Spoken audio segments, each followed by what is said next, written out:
Ninawasalimu popote mlipo wapenzi watazamaji wa kituo cha Kenyan Media, hamjambo. Karibu ili niweze kuwaeleza yale ambayo yametendeka. Serikali inaonekana kuanza kulemewa na kibarua cha kudhibiti usalama kutokana na ongezeko la maafa yanayosababishwa na kikosi cha Al-Shabaab katika maeneo ya kaskazini mashariki mwa taifa la Kenya, bonde la Ufa. Mnanielewa wapenzi watazamaji? Hii ni licha ya hakikisho la kila mara kutoka kwa waziri wa usalama wa ndani Kipchumba Murkomen kwamba wizara yake usalama wa ndani imeweza kupiga hatua kubwa katika mipango ya kumaliza visa vya utovu wa usalama hapa katika taifa letu la Kenya. Kipchumba Murkomen, waziri wa usalama wa ndani, alipoweza kuchukua hatamu za uongozi mwaka uliopita Disemba, baada ya mtu ambaye anaitwa Kithure Kindiki kuchaguliwa kama naibu raisi, Bwana Kipchumba Murkomen alisema kwamba nia yake ni kumaliza uhalifu.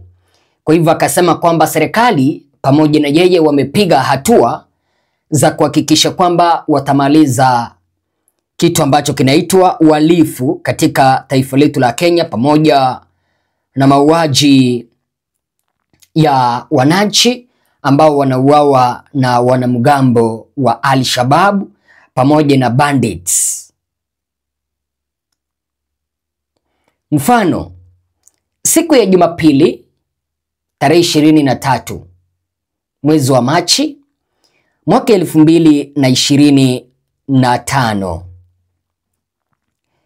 maafisa wa polisi 6 wa akiba waliweza kuuawa na wengine 4 zaidi kujeruhiwa katika shambulizi ambalo liliweza kutokea katika shambulio ambalo liliweza kutokea katika kaunti ya Garissa. Shambulio hilo lilitokea katika eneo ambalo linaitwa Biamado, kaunti ndogo ya Fafi,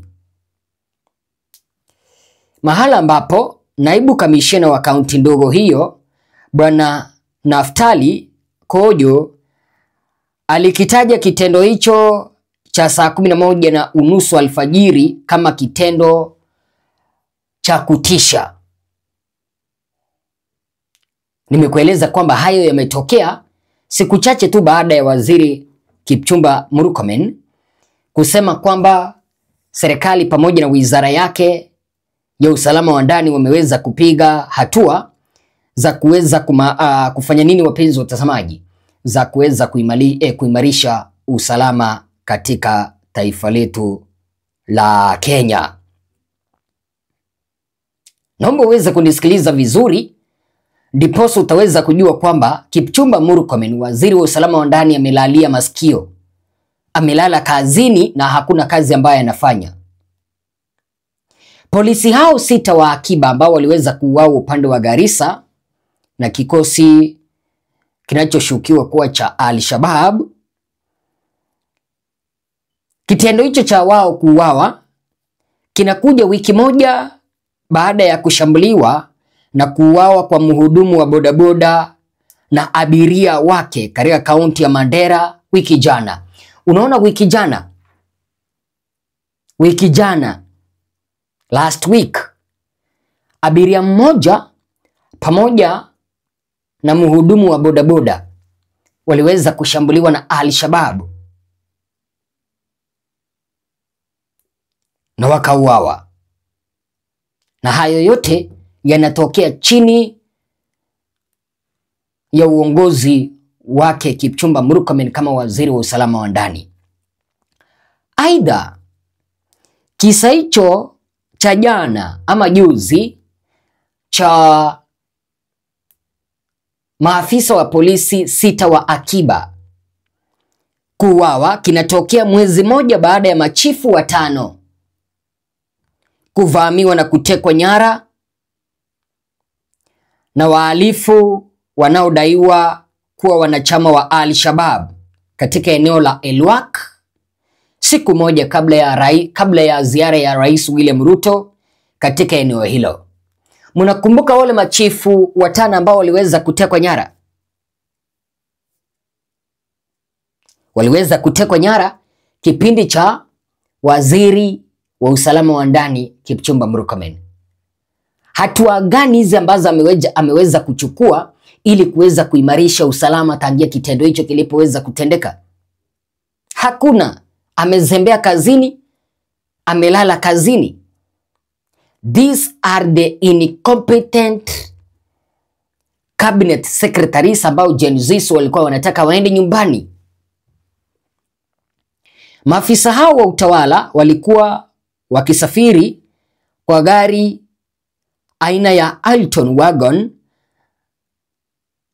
kuelekea mjini Garissa mnamo Februari 4 kufanya maandalizi ya ziara ya Rais Ruto. Walishambuliwa kati ya Bomba Olwa na Suki, huku ikidaiwa kuwa walivukishwa mpaka hadi nchini Somalia. Licha ya Rais Ruto kutoa hakikisho la kujitolea kwa serikali yake kuwakomboa machifu hao 5, bado wanazuiliwa na kikosi cha Al-Shabaab na mamilioni ya pesa yanaitishwa na kikosi hichi cha Al-Shabaab ndiposa waweze kuachiliwa. Unajua hivi ni visa ambavyo vimeweza kutokea chini ya uangalizi wake Kipchumba Murkomen. Ninakueleza. Maafisa 5 Garissa wameuawa, bodaboda pamoja na abiria wakauawa, machifu 5 wakatekwa nyara. Sikiliza hapa tena. Wiki jana machifu 2 waliuawa ndani ya saa 48 katika kaunti ya Baringo na Samburu. Last week only.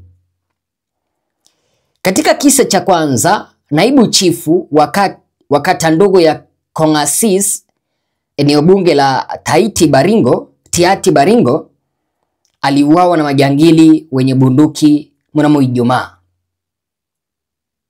Imekuwa vigumu sana mpaka hata machifu kufanya kazi, na bado serikali inafikiria kutuma maafisa wa polisi kuelekea Haiti, kipindi ambapo wananchi wanauawa ila serikali inaficha. Kipindi ambapo machifu wanauawa, wengine kutekwa nyara, lakini serikali inaficha. Na mnamo siku ya Jumamosi, Parapara Lekierie ambaye alikuwa naibu wa chifu wa kata ndogo ya Pura Samburu ya kati aliuawa kwa kupigwa risasi na majangili waliovamia boma lake. Isitoshe, mapema wiki jana watu 6 waliuawa na wengine 8 wakajeruhiwa na wezi wa mifugo katika kijiji cha Kelipoi, eneo la Baragoi, Samburu. Watu zaidi ya 24 wanauawa, kwa sababu ukiongeza hao watu wote ambao wameuawa ni zaidi ya 24. Na Kipchumba Murkomen anasimama na kutuambia kwamba wizara yake inazidi kupiga hatua. Hatua gani hizi wanazidi kupiga? Wanazidi kupiga hatua za kiusalama kwenda mbele ama kwenda nyuma? Ndilo swali na kuuliza, mpenzi mtazamaji. Tuelimishane.